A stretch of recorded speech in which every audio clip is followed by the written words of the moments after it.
વડોદરામાં કોર્પોરેશનનો જંગ જીતવા માટે કોંગ્રેસ બન્યું છે સજ્જ, જ્યાં વોર્ડ નંબર 8માં કોંગ્રેસ ઉમેદવારોનો પ્રચાર.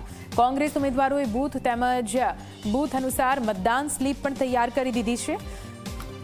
બૂથ મુજબ યુવાનો ઘરે ઘરે જઈને મતદાન સ્લીપ આપશે.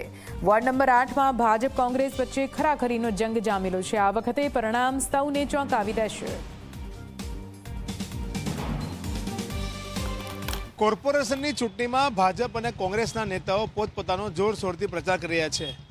વોર્ડ નંબર 8માં ભાજપના નેતાઓ સોસાયટીઓમાં ફરીને મત માંગી રહ્યા છે, તો કોંગ્રેસના જે ઉમેદવારો છે તેઓ માઇક્રો મેનેજમેન્ટ કરતા અહીંયા નજરે પડી રહ્યા છે. આપ જોઈ શકો છો કઈ રીતના જે કોંગ્રેસના યુવા જે ટીમ છે તે મતદાર સ્લીપ છે તે તૈયાર કરી રહી છે અને મતદારોના ઘરે આ સ્લીપ પહોંચાડવામાં આવશે. એટલે કોંગ્રેસ આ વખતે બૂથ મેનેજમેન્ટ, માઇક્રો મેનેજમેન્ટમાં વધારે ફોકસ કરી છે, કારણ કે કોંગ્રેસે આવા બે જે મજબૂત કેન્ડિડેટ વોર્ડ નંબર 8માં આપ્યા છે, તેમની સાથે બીજા બે મહિલા કેન્ડિડેટ છે.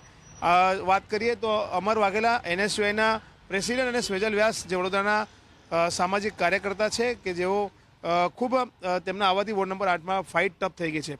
સ્વેજલભાઈ, શું કહેશો, કયા પ્રકારનું પ્રચાર પ્રસાર કર્યો, અત્યારે માઇક્રો મેનેજમેન્ટ આપ કરી રહ્યા છો?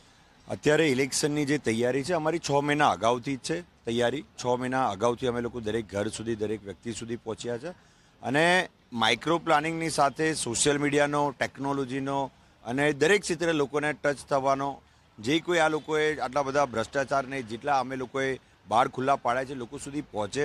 જે કોઈ સમસ્યાઓ છે કોર્પોરેશનની દરેક વ્યક્તિ સુધી પહોંચે. તકલીફો જે કંઈ લોકોની છે એને વાંચા મળે. જે નેતા ઇલેક્શન લડી રહ્યા છે એમને ખબર પડી જોઈએ, ચાહે અમે હોય ચાહે દરેક પાર્ટીના હોય, કે લોકો કઈ રીતના હેરાન પરેશાન છે, એમની કેટલી સમસ્યાઓ છે અને પાછલા કેટલા ટાઈમથી એમને જે તકલીફો પડી રહી છે એને કોઈ વાચા આપી છે કે નથી આપી, એ સંપૂર્ણ વિગત ત્યાં સુધી પહોંચે. ફાઇટ છે પણ વન સાઇડ જ રહેવાનું છે, કારણ કે જે ભારતીય જનતા પાર્ટીના ઉમેદવારો છે એમને બહુ હવામાં છે. એમને ખબર નહીં કહું કે એવું કીધું છે કે કોઈ ચિંતા જેવું નથી, કશું નથી, પણ એકચ્યુઅલી 28 તારીખે જે મતદાન પેટીઓ ખુલશે એમાં આશ્ચર્યચકિત રિઝલ્ટ આવશે, પરિણામ આવશે.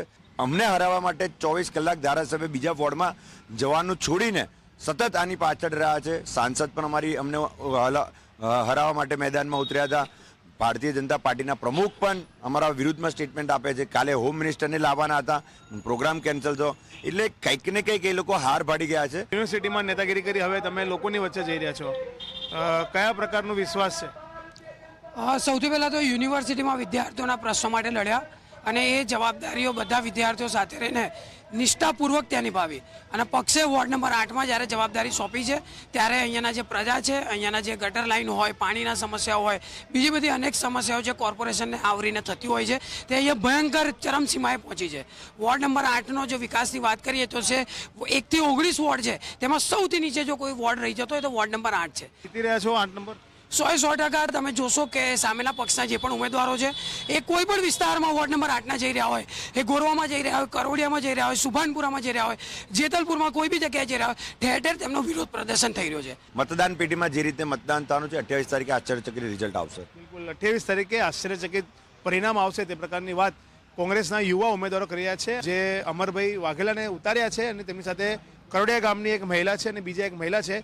આમ 4 કેન્ડિડેટને જે ઉતાર્યા છે તે જોતા આ વખતે વોર્ડ નંબર 8ની ચૂંટણી ખરેખર રસપ્રદ છે, કાંટાની ટક્કર છે અને પરિણામ કોઈ પણ તરફી આવી શકે છે. પરંતુ 28 તારીખે જ ખબર પડશે કે વોર્ડ નંબર 8નો જે ગઢ છે તે ગઢ કોણ જીતે છે. કેમેરામેન મુકુંદ સાથે રવિ અગ્રવાલ, G24 કલાક, વડોદરા.